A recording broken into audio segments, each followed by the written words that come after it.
in here in McAllister's restaurant, and I'm going to share my screen with you. All right. Okay. And also, I've got my cell phone here so you can see what I see. All right. Yep. You can see what I see. Okay, so there she is, Madam C.J. Walker, and that's one of my favorite pictures of her, and that's me. Okay. All right, so Madam C.J. Walker was born in 1867. So she was born during slavery times, and she passed away in 1919. During the Rockefeller era, when big business was the Carnegies and the Rockefellers, just imagine that she achieved that type of success back in those early 1900s. She was the first Black female millionaire in the United States of America. Now, you think about a female millionaire in 1919, that's the equivalent of a billionaire today. Because if you think about the cost of living back then and how far $1 million would have went, she would have been a multi-billionaire in today's dollars. Okay. She made her fortune with hair care products. She identified her audience right away. So she identified that her audience were women that looked like her, who were going through the same struggles as her. And what she did was she told her story. She took her hair care products and told her story. All right. And this is what her first hair care tint. Now, those of you who are African-American women, what does that look like? That looks like edge control. Thank God for edge control. We use it today. So as African-American women, we use hair care products that help our hair lay down and tame itself. So Madam C.J. Walker redeveloped and repurposed this formula that, guess what? We still use this product and products like these today. So what was the system? How did she get where she is going? She started with her inner circle. She started with her center of influence. So those of you who are entrepreneurs, who are your ideal clients? Who are your centers of influence? She started with her inner circle. She started with Booker T. Washington's wife. She convinced Booker T. Washington's wife to become a business partner with her. And that was the greatest, most powerful thing she could have done, because Booker T. Washington's wife referred her to other like-minded women. And when the men rejected her, when the men refused to give her money for her factory, Booker T. Washington's wife and that circle of women pooled together their money, their resources, their talents, and they poured into Madam C.J. Walker's business. So think about it. How do you start recruiting? How do you start selling? You start from your most powerful centers of influence. So that's the most powerful takeaway we can take away there. From there, from her inner circle, she began to build out. So she allowed Booker T. Washington's wife to use her hair care products for free. What did I say? She gave Booker T. Washington's wife a free hairdo and gave her hair supplies for free, which transformed her hair. Booker T. Washington's wife was fair-skinned and her hair was a different texture. But because of the beauty and the blessing she saw, she was able to transfer that feeling. And the two of them transferred that feeling into other women. So what happened? It spread.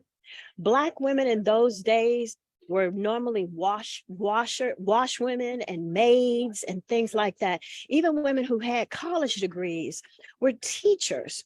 They weren't big business owners and entrepreneurs like we are today. So they were educators, but they were not multimillionaires, and maybe even didn't think about being multimillionaires. Who knows? But because Madam C.J. Walker had a duplicatable system, which means she took that hair care product and she taught other women how to sell as she sold. So she took them out with her. She took her daughter out with her in the field. Her daughter shadowed her, watched over her shoulder. Other women shadowed her, watched over her shoulder. And then they just began to duplicate what she did. So what is the lesson here? We must have a product that's easy and duplicatable and that inspires like-minded people to do what we do. So they began to build across the country. And before you know it, when she identified her strong sales force, those young women who were passionate and go-getters, and then she trained them and taught them how to open up their own shop and plug into her business system.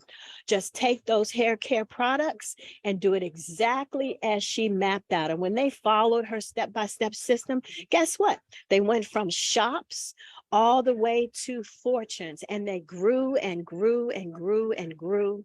So as you can see, they went from that one person to one inner circle person to several inner circle strong females, then to shops, then to thousands upon thousands of women all across the country, staying right in their lane with African American hair care products. They grew an empire.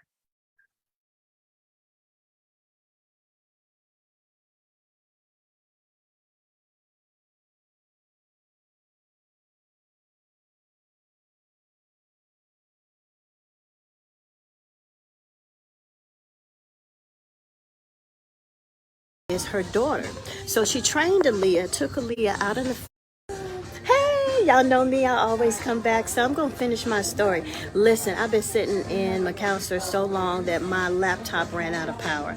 And this little cute spot with the wall and everything, it doesn't have a socket. So I just ran out of power on my Zoom. But listen, I just want to really quickly finish the story. So we left off where Madam CJ had built her business to where there's thousands of agents. So the next step is Aaliyah. Aaliyah Walker is her daughter. So she trained Aaliyah, took Aaliyah out in the field, and Aaliyah watched over her shoulder. Aaliyah knocked doors with her. Aaliyah did hair with her. Aaliyah learned the business, the finances. Aaliyah watched how Madam CJ postured herself in front of other people. Madam CJ was strong like a boom. So a good friend of mine, Shirley Lou, gave me this bracelet with a dragon on it. And she said, Richelle, I want you to be the dragon. Even though you're small and African American, I want you to breathe power when you talk. So Aaliyah was able to watch Madam CJ stand and posture in the face of racism, in the face of sexism, in the face of lack of education, and all the things that you see that you would say she doesn't have. She stood up with the power of God inside of her, and she was able to build her business and to inspire other women to do the same by just watching her. So Aaliyah, her daughter, watched her. She picked up what Madam CJ was putting down. She took it to Harlem. She said, Mama, I want to live in Harlem, and I want to open up a shop there because it is booming with African American Renaissance. It was the height of the Renaissance, and Aaliyah saw an amazing opportunity there. So Aaliyah planted her feet in Harlem. She began to invite centers of influence to their shop and to entertain and to do hair and to expand hair care products. And when Madam CJ actually died of kidney disease, she died of kidney disease, y'all. When Madam CJ passed away, Aaliyah had built herself up to the point where she can continue the business on. So I'm going to jump ahead a few centuries and go to Bundles Walker. So Bundles Walker was born in the 1940s, and she is Madam CJ's fourth great granddaughter. So Bundles picked up the reign and picked up the spirit. She got a doctor's degree, and she began to spread Madam CJ Walker's story all over the country. Bundles picked up the story of her great-great-great-grandmother, and she began to just do what? Tell the story. She got a movie that's now on Netflix, documentaries, all kinds of wonderful things Bundles did. But one of the most powerful things Bundles did was she just pioneered a Barbie doll. Is that genius or what? So there's a Barbie doll that runs between 40 and 60 bucks that African American girls can purchase of Madam C.J. Walker. And in this Barbie doll, there is a backdrop of Madam's factory and her shop. And there is a write-up of the history of her story of Madam C.J. Walker. So I just want to give a shout out to Bundles is no longer with us. She passed away recently. But I want to give a shout out to Madam C.J., to Aaliyah and Bundles for just passing on that spirit of strong female entrepreneurship in the face of adversity. And I want to say that if they can do it, guess what? You and I can do it. God has no respecter of person.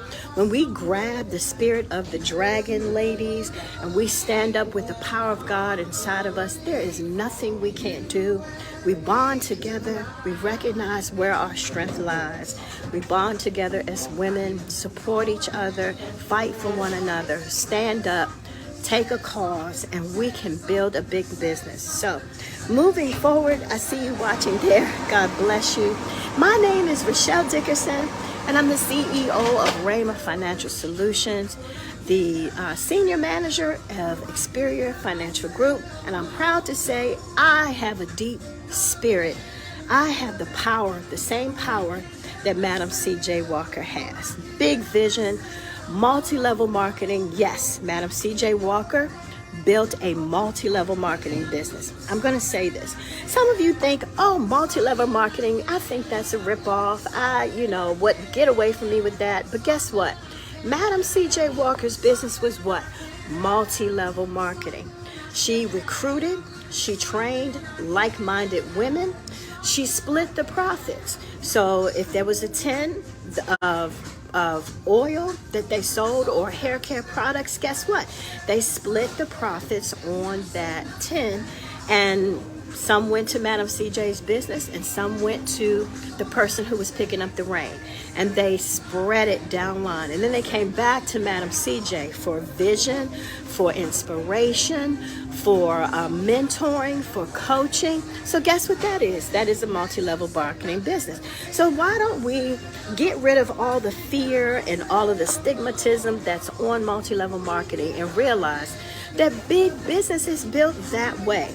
So somebody starts the business and somebody picks up the vision and supports the business, and everybody makes money. All right, so I love you. If you have any questions about multi-level marketing or financial services, give me a call, shoot me a text. My email is Rhema, R-H-E-M-A, financialcoaching@gmail.com. I love you, and I will see you next time on Wisdom Wednesday with Richelle.